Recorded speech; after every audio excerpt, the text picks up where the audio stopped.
Welcome to the Hollywood Outsider, an award-winning weekly entertainment podcast. We are devoting this entire episode to fortune and glory, kids, with the return of the greatest adventurer of all time, in my opinion, for his swan song, Indiana Jones and the Dial of Destiny. I promise you it's not the years, it's the mileage. Trust me. My name is Aaron Peterson. Joining me today are my fellow nobody from the show. Nope, instead I have a guest. Zach Parkinson from thegamingoutsiders.com. Zach, you haven't been on this in a while. No. I'm here to plunder your antiquities. Ah! Yeah. Whatever that means. I don't know, but it sounds very It sounds more risque when I say it than when Indiana Jones says it. It did. A little bit. It sounded dirty. Amanda and John and Troy will not be here. I invited Zach because Zach is as much a fan of Indiana Jones as I am, and I'd much rather talk to somebody who loves Indiana Jones than one of those haters that is going to bitch about Russians being in Crystal Skull, and that's the problem. You heard me, Troy. Is that really Troy has that as an issue? That's an issue. Yep, Crystal Skull doesn't work simply because it's Russians and not Nazis. I'm like, well, Temple of Doom works, and there's no Nazis there. Right, yeah, it's just some weird voodoo guy. Yeah. Kalima. Yes. I have gone a little bit insane with kind of the media frenzy around this one because apparently it didn't do the same box office as Crystal Skull, so therefore this is a flop, and because it debuted in Cannes and they didn't receive it very well, which is the worst audience, I think, for this particular movie to debut. I thought that was a bad call on their part. Yeah, it's not really the summer blockbuster crowd over at Cannes or Cons or whatever the hell it is. They're super artistic. I don't know why they thought that was the right call. I really don't get that. I don't. No, I don't care if it flops. I still got an Indiana Jones movie. Yeah. Well, I mean, I care. I want it to do well. They are saying that the budget was like $295 million, which is insane. Spent entirely on Harrison Ford's face for the first 30 minutes, I guess. It's gotta be. I don't know what else it would be. I don't know. It really, the math doesn't check.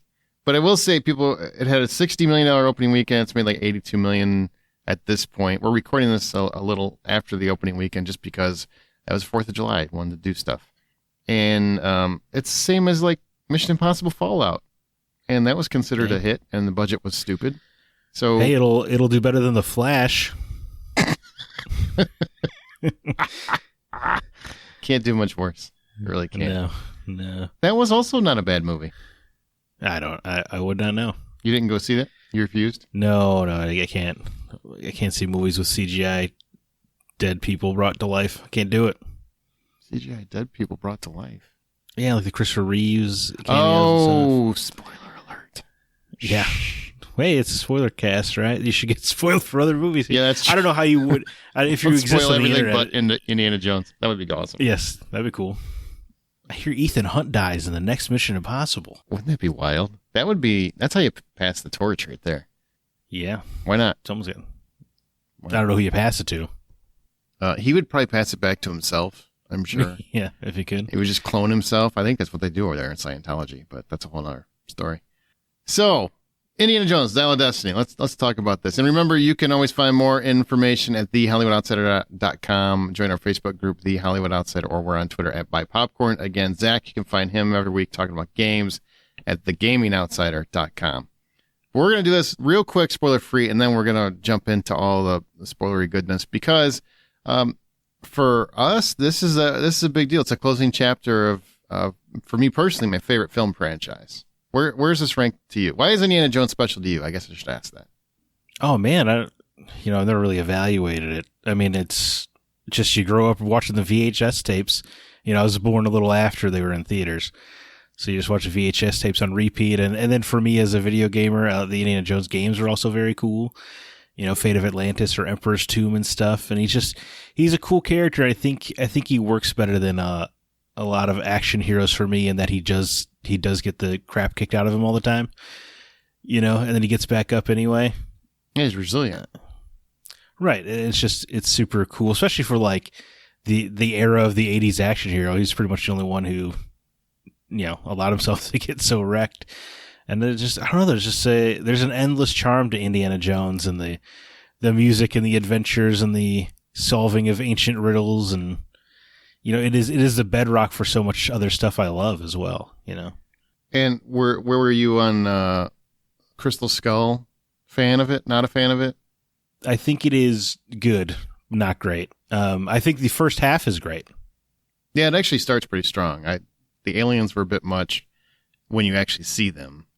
Right. The worst part for me is, of course, Mutt Williams swinging through the jungle with monkeys. There were no monkey moments here.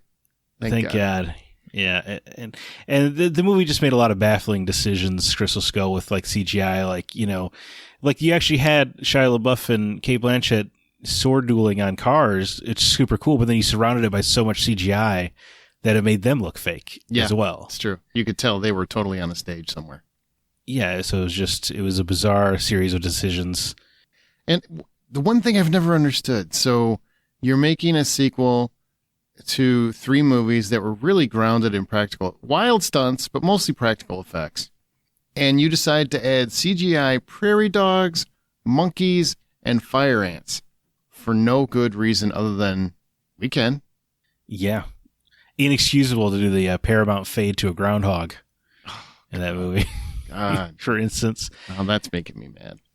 Yeah. But there's so much really great stuff in the first half of Crystal Skull. It just it loses itself. It does. Yeah, it's trying to do too much, and it gets in its own way a lot. A lot. Yes. Yeah, that's a great way to put it. It gets in its own way. I will say, for those that really hated the character of Mutt Williams, the abandoned child of Indiana Jones, and Superman Returns did the same thing, right? They just decided, let's make the lead character deadbeat dad without even realizing it. He's just like, I didn't know I had a man, no, I really got to be a super dad by the end of this. That sucks. It's just a weird way to take these characters, but anyway. So here we go. If you really hated Mutt Williams, you do get some payoff for your hate here in this film. Yeah. Unfortunately, it's so sad. Hang on, we'll get there.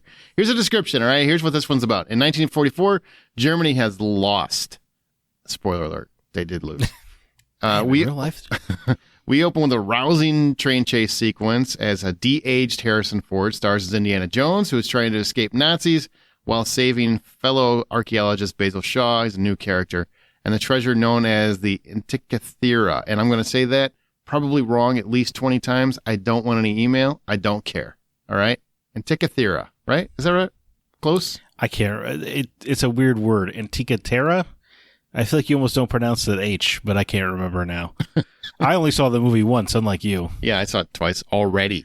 I love Indiana Jones. Well, supposedly when completed, this device can detect fissures in time. So the Antikythera is saved, and Jürgen Voller seems to be killed. That's Mads Mikkelsen. Fast forward to 1969, Dr. Henry Jones is a retiring professor whose son has died in Vietnam and is being forced to divorce his wife, Marion. We'll come back to that in the spoilery section. Along comes Helena Shaw, who's played by Phoebe Waller-Bridge, and she wants the Antikythera for her own fortune and glory. She's the daughter of his fellow archaeologist Basil Shaw, and also Henry Jones is the godfather to Shaw, but he hasn't seen her since she was a little girl. She wants it for her own fortune and glory, and events happen. Indy's wanted for murder, and he must join up for another adventure with Shaw that takes more than a few wild turns. So, Zach, we're going to jump into spoilers, but I just want, for anybody that's listening and just wants to know what you think of it, and then they want to turn the podcast off, overall thoughts on Dial of Destiny, spoiler-free. High-level thoughts, I think it is very good. I think the ending is great. We'll get into it, but the CGI de-aging is distracting in the beginning. But the sequence itself is super cool. So the movie starts with this excellent action sequence and then just kind of keeps going from there. It's got a cool pace. My favorite thing about it is that it is not a nostalgia movie, as so many of these like legacy sequels are. Mm-hmm. This feels like an actual sequel, like an actual furthering of the story of Indiana Jones. So I think if you're sick of the constant nostalgic bait summer blockbusters, this movie is kind of a breath of fresh air in that regard. Yeah, I will echo and duplicate every thought. The pace was fantastic. There were a lot of moments in Crystal Skull, and I would say Last Crusade, that I thought kind of drug on a little bit. I don't get that feeling here. I've seen it twice, and I was engaged both times from start to finish. It really moves smoothly. Phoebe Waller-Bridge is a wonderful addition to this whole series. Like, I had no qualms jumping ship and going to watch her in some kind of spinoff somewhere. Maybe with Short Round, since they never seem to remember he's part of this. Wombat and Short Round. The adventures continue. I would watch the hell out of it. A lot of fun. Even at the last half really takes a wild swing. I mean, a wild swing. And it still works for me a lot. So, I mean, I loved it. So if $10 is the full price of admission, where would you score this? You got to do it on our system. What would you do? Oh, man. No, you guys do 50 cents, right? Yeah. Yeah, I think I would do probably $8.50. That's about where I'm at. Pretty close to $9, but we'll go $8.50. Yep. Loved it. Well, good, great minds think alike. And all that. I guess. All right, spoilers are open. So you talked about that CGI sequence, the de-aging, right? Uh-huh. Where they de-age. Well, I guess they had to de-age Mads Mikkelsen too, but he just is a good-looking dude. I don't know if they did. I feel like they aged him with the gray hair later. He got quite the reprieve then. I feel like. I mean, he just looks fantastic many years later. I guess he's master race and all. There you go. It's that Aryan blood. Yeah, I guess it's all that Nazism in him. Uh-oh. We get canceled. The show's over. No, I hate Nazis. Just clarifying in case you misunderstood that. Yeah. Yeah. I mean, there's so many Nazis die in this movie. It's awesome. So big fan. So many. Big fan of watching, as Indiana Jones says, too many Nazis. Yep. Too many. One is too many. So, did you like this whole sequence? I mean, I will say the CGI I thought was phenomenal overall. The distraction part, the uncanny valley, if you will, the part that takes you out of it, to me is the voice, because they didn't de-age his voice in any way, shape, or form. He still sounds like 80-year-old Harrison Ford. Right. Nor did they de-age his old man hunch when he's like closing doors and stuff. So that's also distracting because he still moves like an idiot. I mean, sometimes he moves like a CGI character, like when he's running on top of the train and stuff. Yeah. But then other times he's moving like an 80-year-old dude, but he's got the weird 35-year-old face. I say for me, the CGI did not really work. I mean, it's the best de-aging CG has ever looked. I can say that. But and it works pretty well in the dark. But anytime there's like an explosion or when he's outside in the sun, it's distractingly cartoony for me. The lighting just, I don't know, it just looks too fake. But which is a shame because I think the sequence itself is fun as hell. I honestly think the sequence is probably one of the best of the whole series. It's a fantastic sequence overall.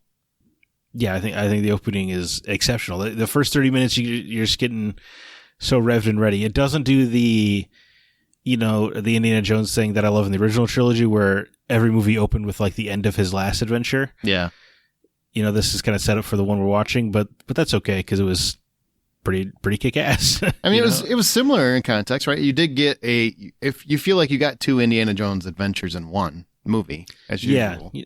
You know what? Yeah, I stand corrected because it's not like Crystal Skull did open where it was the Russians kidnapping him, right? And that was the adventure we were on.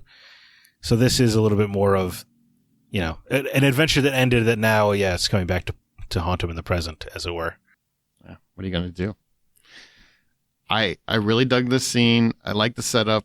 I don't know quite how I felt about this whole, because I knew as soon as they introduced the Antikythera, we were going to be headed toward time. I knew time was a factor. I think it's an interesting dynamic. I was really concerned that they were going to play too much with the whole time because of his age, because of his own, aging, his mortality, how we were going to get more age jokes like we got in Crystal Skull, which I think was probably a problem in that movie. They just did it too much. But here it was really about a guy wrestling with his own legacy and his own mortality. And, am I just done? Have I just given up? Is it just time for me to go, at this point? Yeah. And so really wrestling with the lifetime of mistakes that we all have to face, Yeah. You have to face it. You have to deal with it. Yeah, and I think the Antikythera looked super cool, like a little clock thing. So it was a fun MacGuffin, and we'll get into it later. But I really like the way it makes the third act bonkers. It's absolutely bonkers too. So, what did you think about killing Mutt Williams? I mean, Shia LaBeouf. I really think when he went on his press tour when Crystal Skull came out and decided to just kind of trash that movie. Feels like Harrison Ford called him, and I quote, a fucking idiot. So I do remember that. he's we always knew he wasn't coming back. You know, what did you think about that take? What I also remember the weird thing, like Shia LaBeouf in interviews, like, yeah, the plans to give me, have me take off the hat and whip next, and Harrison Ford's like, he said what? Yeah, the pry from my cold dead hands. It's good. Yeah, it sounds like which is weird because I feel like they have good chemistry in the movie. So I guess it's just like after the movie, I guess they just ended up hating each other or something. But anyway, yeah, I like Mutt. I'm the right age for Shia LaBeouf to be a movie star for me because Transformers came out when I was 16. Sure. So I approve of Shia LaBeouf's career until he went crazy, and I liked Mutt, and I never liked the idea of him being the next Indy or anything, Mm-hmm. but I guess I wasn't expecting him to be killed off. But they use it to great effect. You really see the sadness of Indy there, and it makes sense with their relationship that when he said he went off to Vietnam basically to spite to piss him his off. dad. Yeah, that totally tracks because I'm sure that they didn't have the easiest relationship even after Crystal Skull. But it was it was heartbreaking. For sure. I didn't expect it. You would think Mutt being in the jungle, he's got a lot of experience with the monkeys swinging around and stuff. He'd probably be okay in Vietnam, you would think, but yeah, one would think. He's one with the jungle. That's what I heard. You'd think he'd find a few monkeys to save him, but hey, what are you going to do? Yeah, I thought that was weird. I just assumed I knew he wasn't going to beat it. I figured we would go the route of, he's off, or he's in Vietnam, or he's off doing something. He's on his own adventure. Just a brief mention. I really didn't think they were going to go that route. Like, they completely killed him off, almost to say, Shia, you have zero shot of ever coming back to this franchise. Yeah, and I don't know about you, but with the Antikythera, kind of guiding us towards time travel, I was like, oh no, are they going to do this terrible thing where he goes back and like saves the Mutt? Or yeah, I really was worried we were going to do like, oh no, he's fallen through all of the movie's events now, But luckily we dodged that. I had a lot of worries once they introduced time as I'm like, okay, especially once you see the de-aging and you basically know what the artifact is. I'm like, oh my God, no. Because now that they have this option to de-age, I'm just worried that we are going to do what you said, pop through all the other movies. The only way I would be okay with it is if they actually stopped by and said hi to Short Round, who's obviously just waiting on a bench somewhere for Indy to pick him up still. Jesus. Yeah. That's just about the only cameo I would have been cool with. Yeah, I was like, is it going to go back in time? And actually, that treasure hunter that gave him his hat originally, was that actually him? It's a closed loop. Oh, like all kinds of worries running through my head. God. Dude, if this is a Warner Brothers Kathleen movie, that's Kennedy was totally thinking about it. You know that. That would have. James Mangold wasn't there. This would have happened. Yeah. God bless him. God bless him. Holy crap. By the way, he's the director. If we didn't mention it, James Mangold, who has done some wonderful work. He did the masterful Logan and took a lot of shit for this movie before it even was seen. People were saying that there was all these test endings, and he was like, no, there wasn't. That's not true. We hadn't tested the movie yet. But people have their opinions, and they hear it on the internet, so it must be factual. He's taking a lot of shit for this movie. Most of film journalism at this point just seems to be made up. I agree. Yeah, I agree. I heard from a guy that they changed the whole ending. I heard they cut Short Round. Actually, he was originally in it. Yeah, it's terrible. I mean, honestly, I could see Kathleen Kennedy doing that at this point. She just doesn't seem to know what fans need or want. I'm sorry, shouldn't say that. But look at Star Wars. It's a cluster. Yeah, look at Star Wars. I can't even do Star Wars anymore. So what? Are you happy they chose this then to go with the Antikythera and to deal with Archimedes? Yeah, say that 3 times real fast. To go back in time, that whole wonky final end, which should have been, honestly, it should have sucked. Everything about that just should not work, and I think it worked great. I'm with you. I was very worried with the Antikythera. I think in lesser hands, it would have absolutely been an instrument for fan service.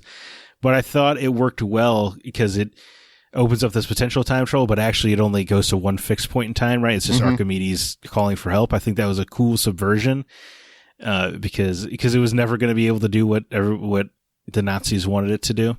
Yeah, and it's going to piss off every single person that ever figures this out. This poor guy is going to see everybody in the future. It's like, this is the one stop. It's the only stop we can do. Right. Yeah. And I think that's super cool. Like almost like a closed loop or whatever it would be. But yeah, so I thought the Antikythera was awesome in that regard. And it's a little, yeah, I guess it was just very nice in our modern culture. It felt like an intentional rebuke of the idea of the fan service sequel, you know, on a meta level.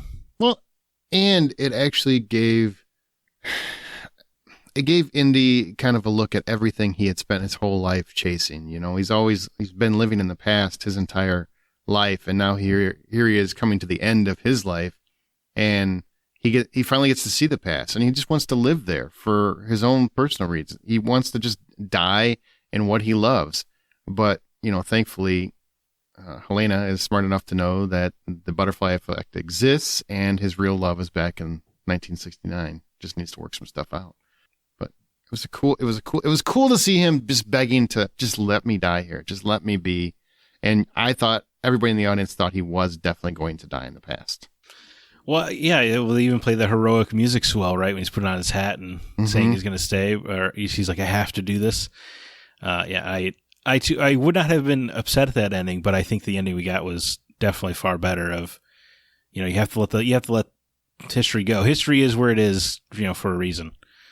It builds our present. What I loved about how it ended is Helena did exactly what Indy would have done if he was in her shoes. He would not have let that stand back in. Yes, if that was Henry Jones Sr., he absolutely would have knocked his ass out and dragged on the plane. Yeah, 100%. Exactly. Absolutely. And so it's a satisfying end of the arc for both Indy and Helena in that regard, which is super, super cool. Yeah, I thought you're saying super cool. I'm going to start doing a shot every time you say that. I got to stop. Oh, no, I got to stop that. I was waiting. It was just a really super cool movie, man. It was. I was waiting for CGI Sean Connery to pop up at some point. Oh my god, that'd be horrifying. Hey, Indy, you don't want to go back to the past. Well, it wouldn't put it past Disney, right? They brought back Tarkin. They bring back everybody. Princess Leia. Oh, I remember that. The glow. Oh my god, it's horrifying. It's a horrifying world we live in. I do not let like people be dead. Just let it happen. Learn to let it go, much like this movie is telling you to do. So which is ironic because Disney is incapable of that. Right. You know, Harrison Ford's, they're never making another Indiana Jones. Sure they aren't, Harrison. They're just not going to do it while you're alive. But yes, trust me, exactly. They are tracking every health update you have. They're looking at every actor 20 and be like, I don't know, is he chiseled enough? Exactly. Can we get him on contract now and just wait? And once Harrison goes, we'll just, hey, this will be an honor for Harrison Ford moment kind of thing. I don't know, man. The way Harrison's going, he might not die until he's about 150 years old. I think he still looks great. He's refusing to die. For 80 years old, I wish I was in as good a shape as he is. Right, man. He's jiving and shaking in 1923. He's got like 2 TV shows right now. Yeah. He's working harder than ever. Everybody keeps giving him shit about he's too old for this and he's too old for that. And I'm like, no, I think he's good. Speaking of, let's jump on that. So the stunts, you know, they've got this almost 80-year-old man when they filmed it, and everybody's saying he's too old for this. Everybody makes the same stupid jokes. And Jones and the broken hip. Do you think they pulled it off? Because I think they actually did a pretty good job of giving him things to do that are adventures where he doesn't necessarily have to actually run around a lot. Yeah, I guess as a compliment to the movie, I didn't really notice him, you know, being old during any of the stunts or action work. So, yeah, I would say it was successful in that way. I'm not, you know, there's nothing as extravagant as, say, like the Raiders of the Lost Ark, you know, working his way under the truck while it's still in motion or whatever. That would have been a bit of a stretch. Yeah, that's what I was saying. Like, so tired. I'm so tired. I can't make it to the back of the truck. Just let me go. No, so I thought the movie was very smart. It never presented a situation where I was like, "There's no way Indy couldn't do that." So yeah, I think it absolutely worked in that way. I did love that he brought his whip, and it's basically worthless at this point in time. Right, he's whipping the arms dealers and stuff. Yeah, and they're like, "Oh, we all are packing these days, man. Sorry." Yeah. That was a good moment, though. Good moment. Yeah, the stunts I thought were great. We had a great car chase in Tangier. I thought there was a nice nod to Atlantis underwater, right? I felt like that was a nod to it, kind of to the game. Oh, yeah, probably. Having an underwater sequence. And, you know, Antonio Banderas, I'm trying to figure out why he took this job, because I think he has 2 lines. I think he just wanted to be an Indiana Jones, right? Yeah. I mean, I would have done it if I was a megastar and they came to me and said, hey, you give 2 lines, you'd be an Indiana Jones movie. Yes, please. I'm in. Right. I mean, I'm saying it's entirely possible he heard they were making this movie. He's like, give me any role. Yeah. Just put me in this movie. Yes. If you need, I would be Puss in Boots. That would have been awesome. What if he shows up? But you know what I love about Antonio Why Banderas? is Zorro here all of a sudden? This is so weird. I was waiting for him. Just put on the hat. Yeah. When he's like, I got an old friend they could take with a boat or whatever. I was like, oh, which cameo will it be? But no, it was just a new character. Yeah. And it was a nice reminder of like Indiana Jones has had 100 adventures we haven't seen. It's true. But I would have rather it was Short Round and we had a stupid cameo, because this really makes me mad that we never hear. Like, don't mention him. This kid followed you all over the world, man. Where is this kid? Did he die? Was he sold to some kind of trafficker or something? He never saw him again after the kid went for fortune and glory, and it ended him early. Apparently. Bad news. You'd think you'd been married and it'd be like, I heard rumors you like hung out with a kid for a while. What was that about? You never even hear that conversation. Yeah, I guess that would be a little weird. I mean, look, I would have loved a Short Round cameo, but it would have been hard to make it work and not make it feel like fan service or something. But I guess my heart isn't impervious. I would have also been excited to see it. Like he just runs into him on the adventure. He's wearing a similar jacket or something. Well, sell us fan service. Yeah, I guess you could have made it work. Yes, but you know, I wanted to be more than just a boat guy. I think it's great. Antonio Banderas shows up, and everybody's waiting for him to do something cool, and all he does is go for a dip and get shot. Yeah, all he does is die. Yeah. But I did like that we stopped and actually had a character acknowledge, a friend of mine just died while you're having a great conversation and having a lot of fun. My buddy just died. Like, mortality is in his mind at all times in this movie, unlike the past. No, that's a great observation. All right, so let's talk about the characters. So you got Mads Mikkelsen as Voller and his goons. You got Boyd Holbrook, who shows up, which he's always kind of a fun addition. And then you've got this big, massive guy who apparently is just the mountain from Game of Thrones. I don't know. That's the Indiana Jones villain setup, right? You got the main guy, the 2 gung-ho sidekick, and then the big muscle guy who has to die dramatically later on. Gets straight up murdered underwater by a kid. It's pretty cool. Just handcuffs his ass. Bye. It was so vicious too. That's a hard way to go, man. Yeah, you got duped. You had to throw handcuffs on this little kid, man, with this really weird mustache. So that's on you. The mustache was weird. It was. I'm like, can somebody just tell him to shave that? Because I mean, it looks creepy. Even on a kid, that's not a good mustache. But props to Mads Mikkelsen, man. I think Voller might be my favorite villain of the franchise. Whoa. Yeah, hey. Over Mola Ram? I'm sorry to say. I love his little obsession with physics, and you know, he's the idea of the Nazi that loves Nazism so much that he wants to kill the Fuhrer is just delightful to me. It's just, I believe in German supremacy so much that I cannot trust the Fuhrer. Man, that moment he had with waiter in the hotel room where he's like, Hitler didn't win, or you didn't win the war, Hitler lost it. Yes. That was, I'm like, damn. Yeah, and I like the reformed Nazi scientist who helped us get to the moon, you know, which is no doubt things that happen in real life. Mm-hmm. It just, yeah, I liked Voller an awful lot. It helps because Mads Mikkelsen is just a charming screen presence, no matter, even if he's Hannibal Lecter, you're like, man, I just like this guy. It's just, he's a very good villain. What was your favorite Voller moment then, since you loved him so much?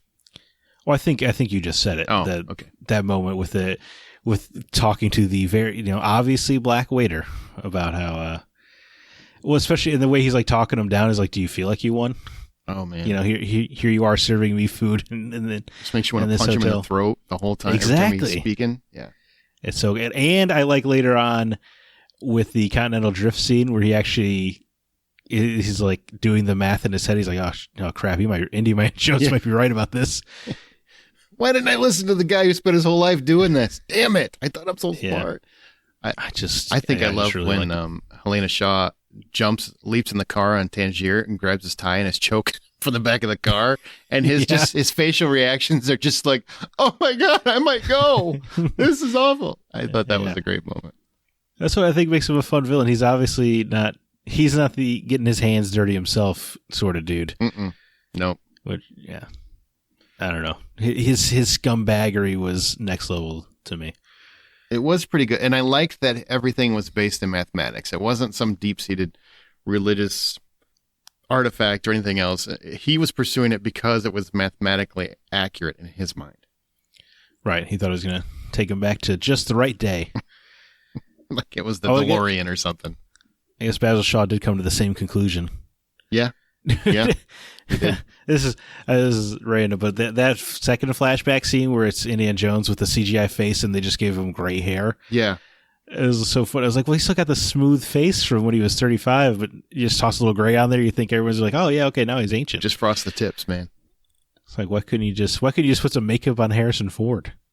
I mean, it wasn't even that long before that. It was actually probably around Crystal Skull time or around. Yeah, probably.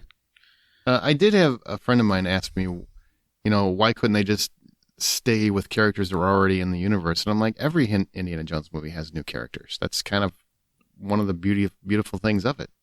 Yeah, that's why I was so happy with the sequel. Because Crystal Skull felt much happier, with, hey, Marion's back. It was throwback. Yeah.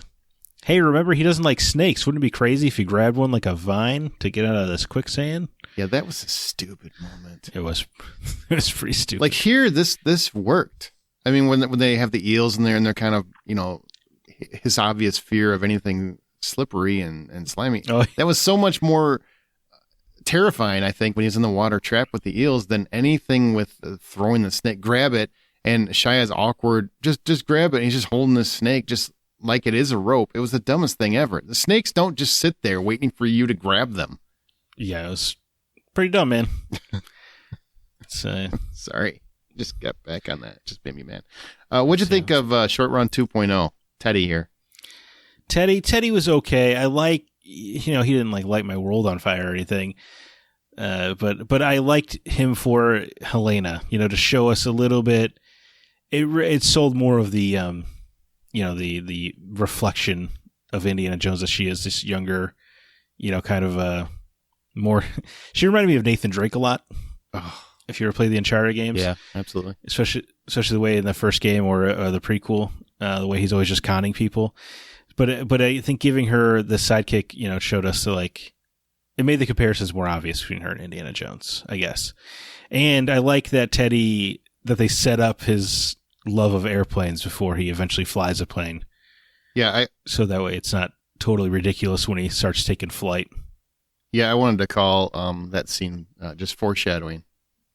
This whole scene is foreshadowing. I'm like, because the first time I saw it, I remember thinking to myself, what the hell is this kid's learning how to fly a plane from this guy? And then, of course, they fly one later. I'm like, oh. And then I watched the second time, and I kind of groaned when that comes up because it is, okay, this is ridiculous. This kid can fly that plane. Have you ever seen somebody fly a plane? It is not as easy as they made it look. While I will say you're correct, I did like that they gave the actual pilot of the plane, was asleep in the back. So, he could come up front and help any mistakes that Teddy might make. So I think they kind of thought it through. It's a little goofy, of course. But you know what? If it was Short Round doing a Temple of Doom, we all would have clapped. And it would have been the right thing. it just would have passed.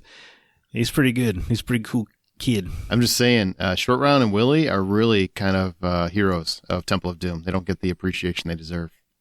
So I'm beginning to think the Temple of Doom is your favorite Indiana Jones movie. It might be. It might be. And I'll even go on the record. I like Willie more than Marion. Sorry. Whoa. Yeah. That is madness. I do. What did Marion ever do? Nothing. I don't know, man. That smile is next level. I get that she's a beautiful woman and very charming and everything else, but in terms of helping Indy, she did not help him one iota. Willie was helping him all the way. She was opening levers. She got him antidote. Bam, bam, bam. She's constantly saving his life. Never thought about it, but yes, Marion does not do a whole lot of assisting in that movie. That is correct. Does not do any assists. None. But hey, Darn. I'm not knocking her. Let's talk about her. No. Did you like Salah coming back? What about Marion? Well, I like Salah coming back. I like that, they kind of reflected real world turmoil in Egypt at that time, and how Indy kind of helped bring him over to America. That was a nice touch. But yeah, if we're just gonna jump to Marion, I mean, she's the linchpin of the ending to me. Mm-hmm. She's only very briefly in the movie. She's obviously mentioned earlier. But I think she was necessary for the closure of the ending, for Indiana Jones to remember that he has something worth living for. Their callback to the first movie. Oh my God! Where doesn't it hurt? That's when I teared up in the theater. I thought that was just beautiful, and maybe the resolution came. I guess people could argue the resolution came a little bit easy, but. It just seemed like all she ever wanted was her husband, and he emotionally vacated when Mutt died. Yeah, and that's one thing.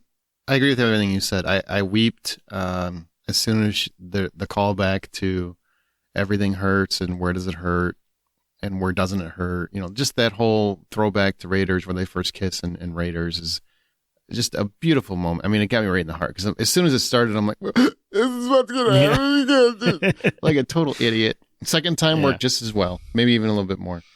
But I forgot what I was talking. Oh, what I loved about the whole moment was, I feel like when he's talking to Helena on the boat and he's telling her if she went back in time, what would he do? He would tell his son not to go to Vietnam because he would be killed and his mother would be crushed, and it would tear their marriage apart. And he's really not facing what he should be facing, which is, I couldn't deal with his death. Because I blame myself. I didn't do enough, that sort of thing to stop him. I didn't, this crushed him. Everything he says is how it affects really other factors. And he just doesn't want to admit or accept or deal with his own heartbreak. And by the end of the movie, I think he has, and he understands that there is more to him than just that loss. It's a beautiful moment. And I really, really feel like she's just asking him, because the whole time I think you get the impression that she left him because she couldn't deal with it. And really it was him that couldn't deal with it. Right. Is that how you took it? Did you see it different than I did?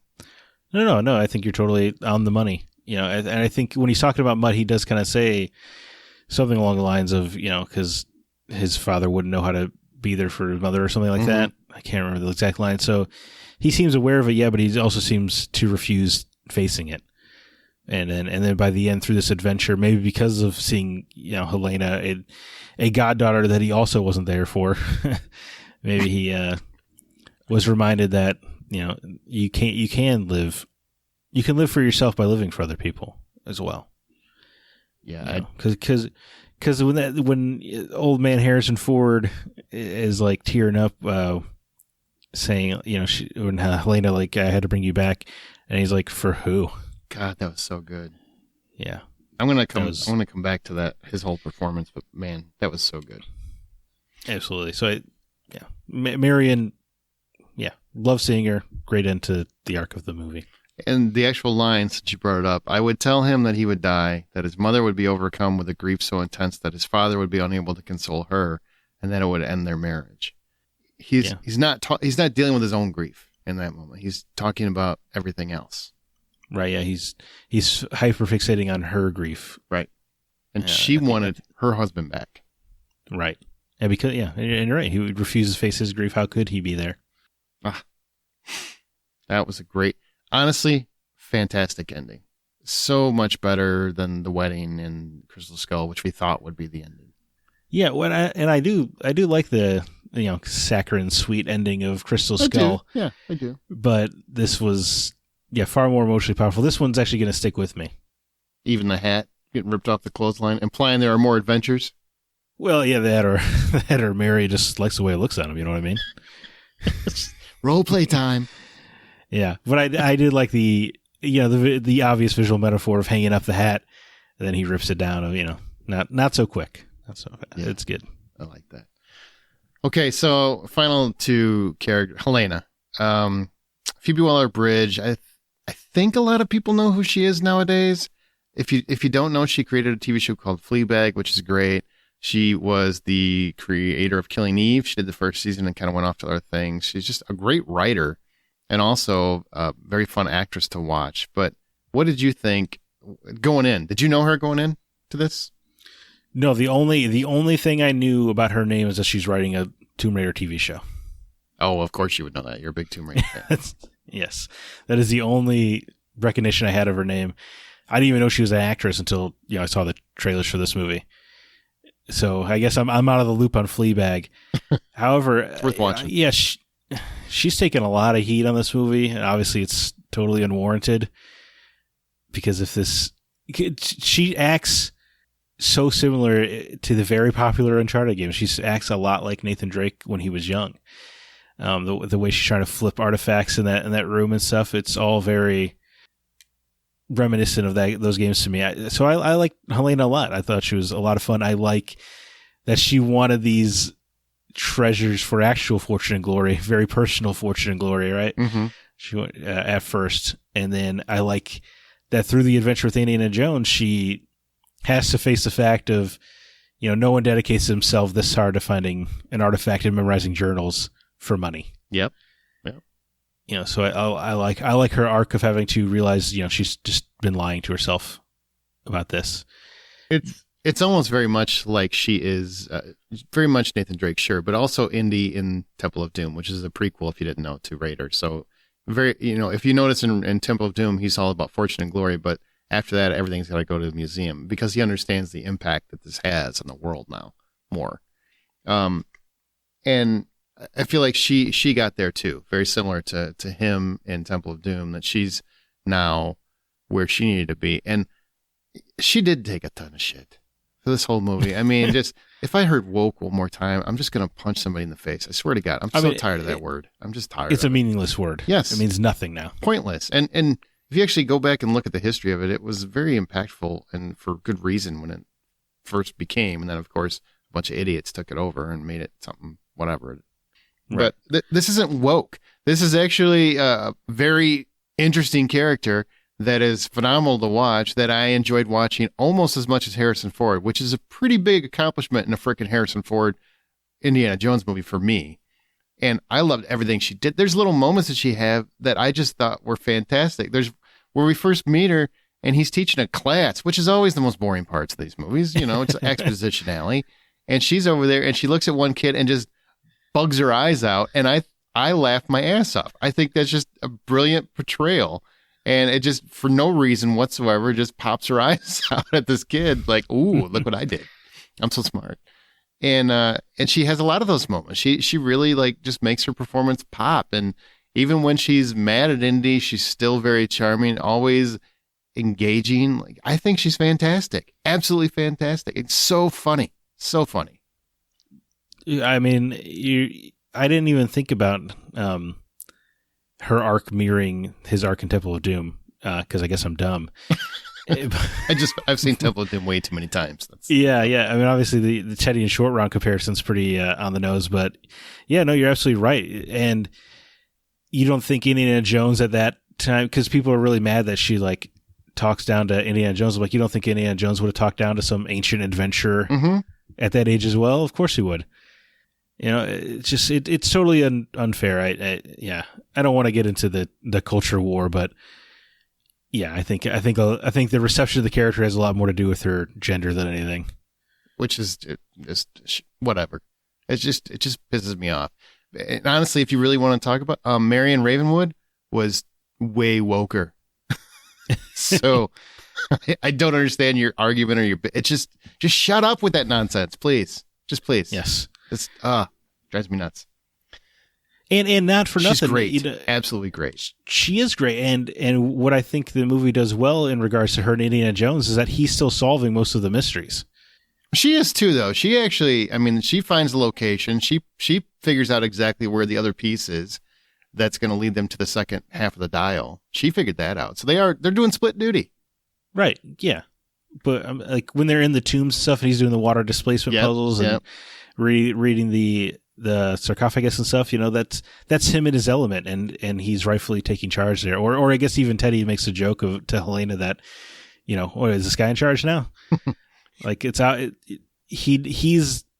She may have started the adventure, but he's the one getting it to the finish. Yeah, because he didn't really cool. care about this. He's just trying to solve his own, murder conviction here.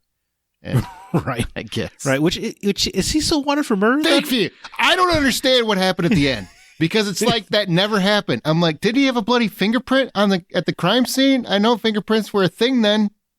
Did he's like, hey, FBI, this is going to sound weird, but I went back to the year 200 or so. It's all fixed. Don't worry.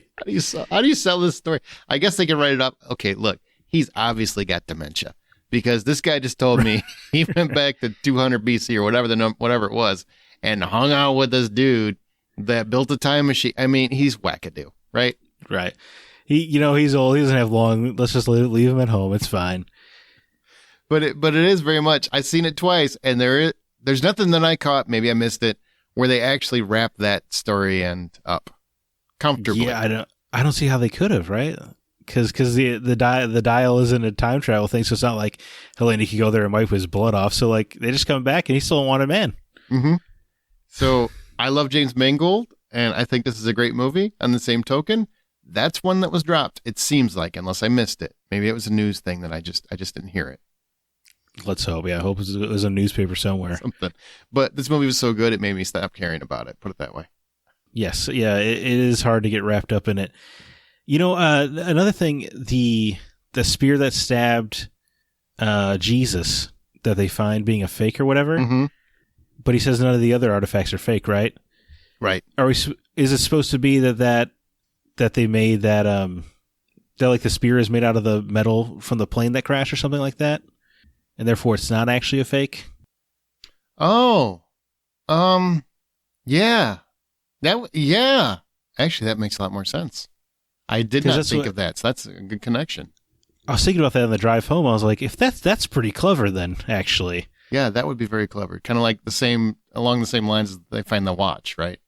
Yeah, mm-hmm. Okay. Yeah, because they go to like 200 BC, which means that So if they found the real spear of destiny or whatever the Lance of Longinus. Yeah, Longinus or whatever it was. Yeah, but it's a fake because it's made with two modern of alloys. I'm like, well, I think they had a resource for modern alloys to make a spear. I don't know. I just thought that was interesting.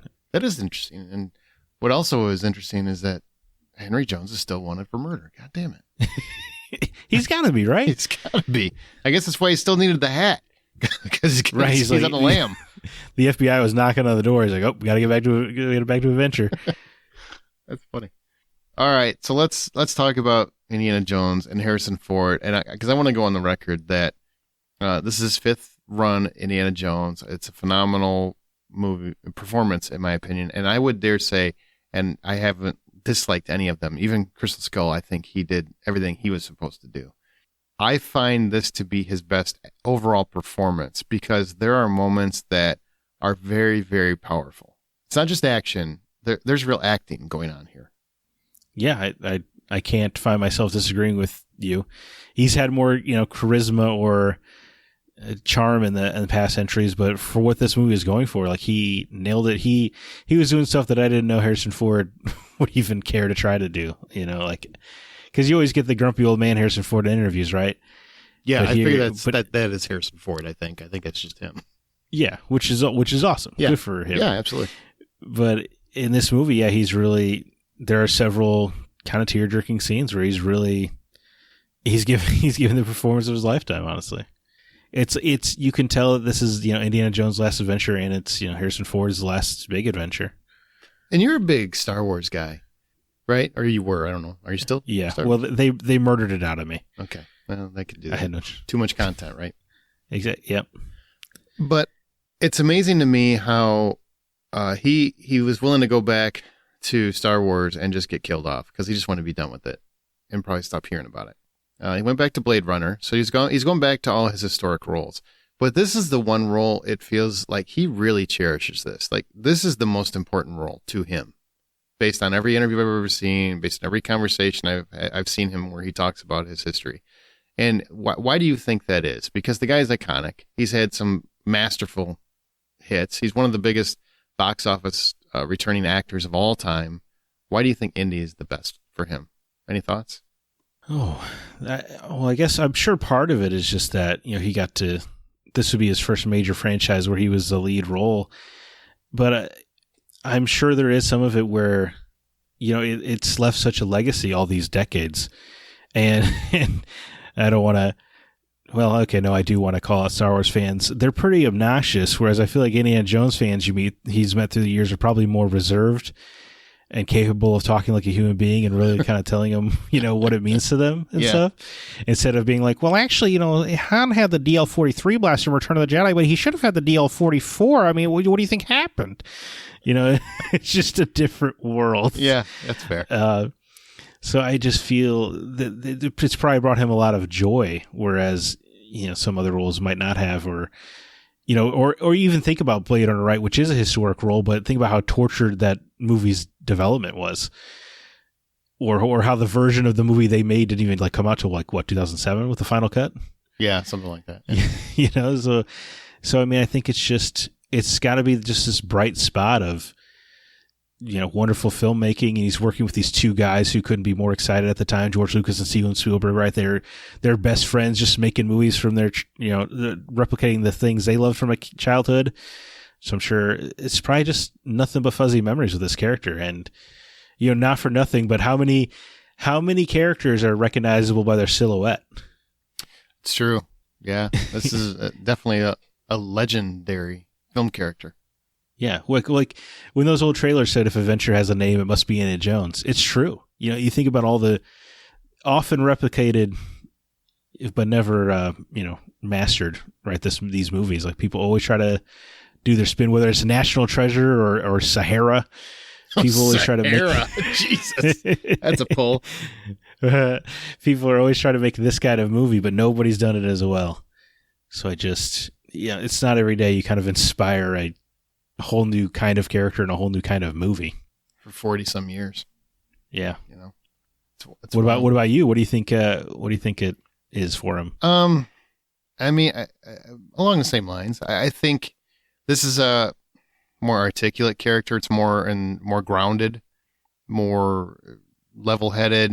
The realism is there. The quips are more in line with how Harrison Ford, I feel, would probably react to things. He's much more kind of a curmudgeon and, right. A reluctant hero. He's not the ridiculous hero. He's not a superhero. That's the one thing that I've always loved about Indiana Jones movies is he gets hurt a lot. He gets his shit beat out of him. And thankfully, he even mentions it here.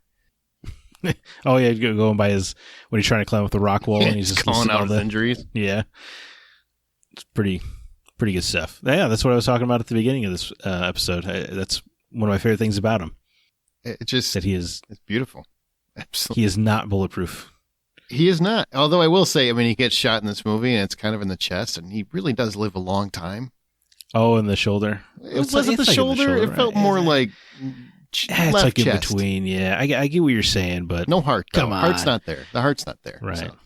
And there's no. Maybe he's got some of that. Well, I was gonna say residual Holy Grail juice, but I guess that ended at the threshold, so maybe not. Yep. Once you cross the threshold, right, you don't live forever. Saved Dad, and then Dad still died, and he got older. So should have hung out in that cave for a while. just chill with that knight. Is that knight still hanging out in there? That's a good question. That's a good question. What is the point? Like, what kind of sad life is that? Just waiting for someone to. Yeah. What do you do? He doesn't even have TV at this point. So right, no books, nothing. That's just. You sit around and talk to caves? I don't know, talk to the bugs? See, that is far more far-fetched than going back to 200 BC. Look, anybody that tells me that that's ridiculous, I'm just going to say, you've not seen the other movies. Period. Right. A man's face melted off because he looked at a box in the first movie. Yeah.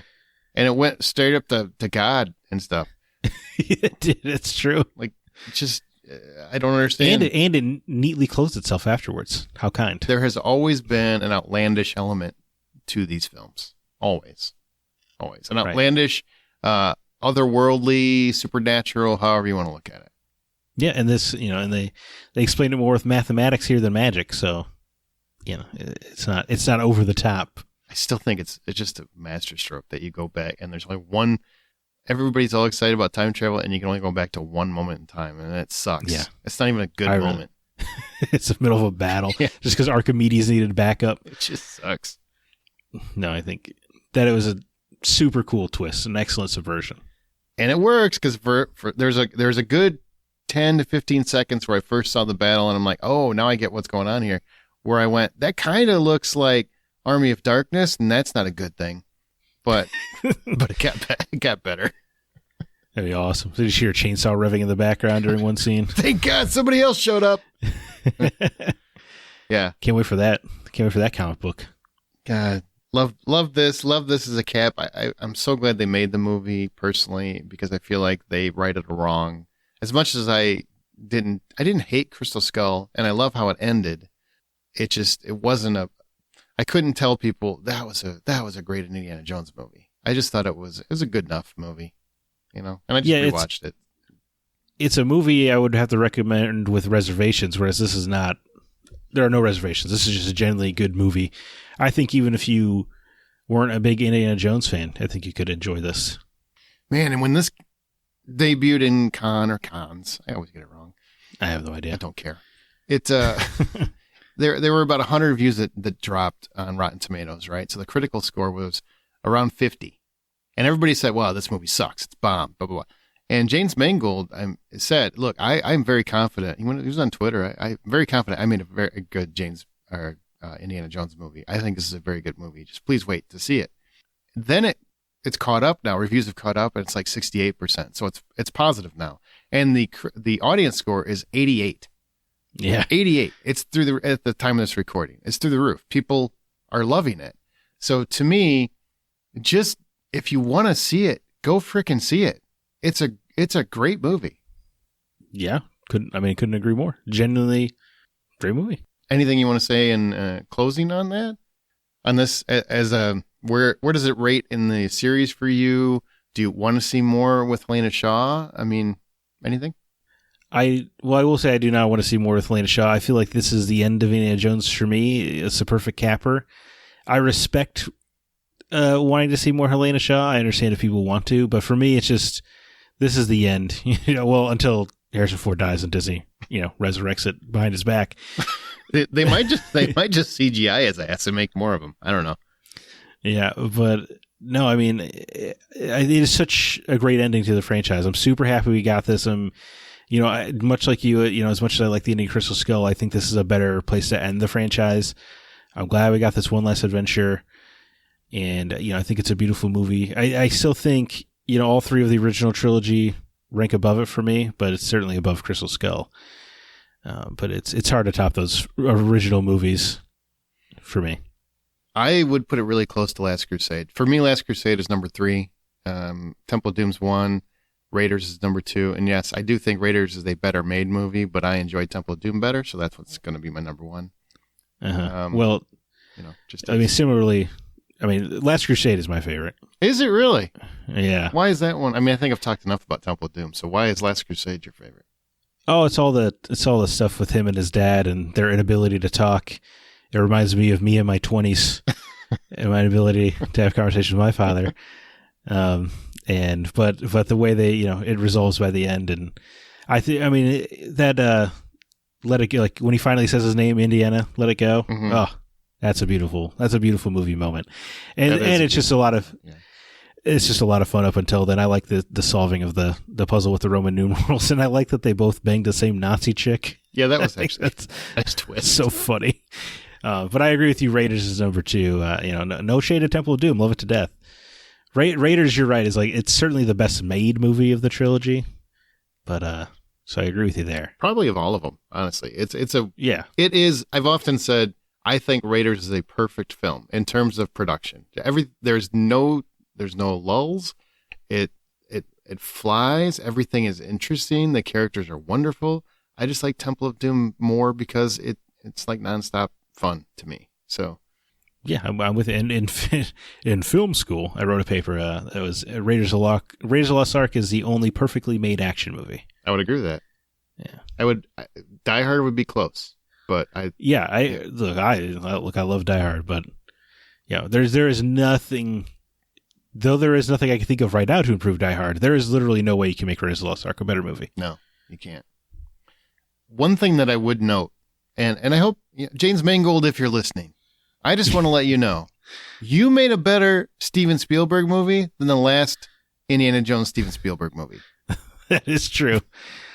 Yeah. I mean, which I felt very Raiders-esque this whole movie. Yes, yeah. And no disrespect to, I mean, I don't think Steven Spielberg wanted to make that movie particularly, so that might explain it. Whereas James Mangold, thank you. Obviously, you wanted to make this movie. Oh, God bless you. You're 2 for 2 on taking historic characters and ending their franchises. He is, except one's coming back in Deadpool. But it's just stupid. Whatever. Wait. Let's wait to see. Could be brilliant. Fair enough. Could be brilliant. But yeah, Mangold really, he crushed this one. Honestly, just crushed it. Yeah. And he got so much shit too. Him and Phoebe Waller-Bridge just so much shit from. It's just making it hard to really engage with people on the internet anymore, isn't it? Well, it was frustrating because I feel like anytime you read anything about this movie, it's about, usually Phoebe Waller-Bridge. But then you look at the audience score and people are loving the movie. So it's just people dig this movie, but you don't get to hear them, which is weird. Mm-hmm. It's all the algorithms are dictated towards making you angry. So you'll write something. Negative is what media wants right now. I mean, that's all they're talking about is how, well, this movie's been a flop. Is it a flop? It's had a weekend. I mean, you don't know what the kind of legs this thing's going to have. You just don't know. Hey, man, I'll tell you what, if it is a flop, I'm happy. I still got an Indiana Jones gets a better ending and Disney loses money. That's a win-win, baby. Jesus. Fans are happy. Fathers and sons, mothers and daughters, everybody that loves this franchise, these characters, and most importantly, Harrison Ford, who's, to me, my second favorite actor of all time, next to the gloriousness that is Kurt Russell. But he is pretty glorious. Yeah, he's pretty glorious. But Indiana Jones is my favorite film character. So I'm glad you're here for this because I wanted someone who loved it as much as I do. Otherwise, it just doesn't feel right. I'm really tired of negativity. Not that I can't handle real criticism, because I can criticize the shit out of Crystal Skull, but I feel like this movie deserved love. Yeah, and I can criticize the de-aging CG.